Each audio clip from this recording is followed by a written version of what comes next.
પાકિસ્તાન સાથે સંઘર્ષ બાદ ગુજરાતનો દરિયા કિનારો પણ હાઈ એલર્ટ ઉપર છે. તાજેતરમાં સર્જાયેલા સંજોગોને જોતા દરિયામાં માછીમારી કરવા ગયેલી પોરબંદરની તમામ બોટ્સને પરત બોલાવી લેવાનો આદેશ આપવામાં આવ્યો છે.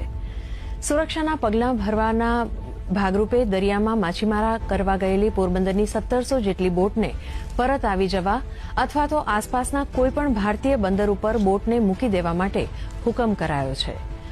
દરિયામાંથી પરત ફરી રહેલા માછીમારોને દેશની સુરક્ષા વિરોધી કોઈપણ ઘટના ધ્યાને આવે તો તેની જાણ તાત્કાલિક રીતે સ્થાનિક સુરક્ષા એજન્સીને કરવા માટે માછીમારોને સાવધ કરાયા છે. तो हमारी जो हेड ऑफिस है वहाँ से अभी इंस्ट्रक्शन जैसे मिले हैं कि जो भी फिशिंग बोट्स है उन लोगों के लिए जो नए टोकन इश्यू करते हैं जो परमिशन है वो भी बंद कर दी गई है और करीब 1700 के करीब बोट्स अभी फिशिंग में है. उसमें से जो बड़ी बोट्स है वो 700 और 800 के करीब है जो उसको अभी के अभी रिटर्न करने के लिए और नियरेस्ट जो भी उसका हार्बर है वहाँ पर सेफ एंकर करने के लिए सभी को इंस्ट्रक्शन दिया. अभी हम लोग जैसे यहाँ पर स्थानिक जो बोट एसोसिएशंस है यहाँ के जो फिशरमैन लीडर्स है इंडियन कोस्ट गार्ड है और इंडियन नेवी उन लोगों के साथ में हम लोग कोऑर्डिनेट करके ये काम करें.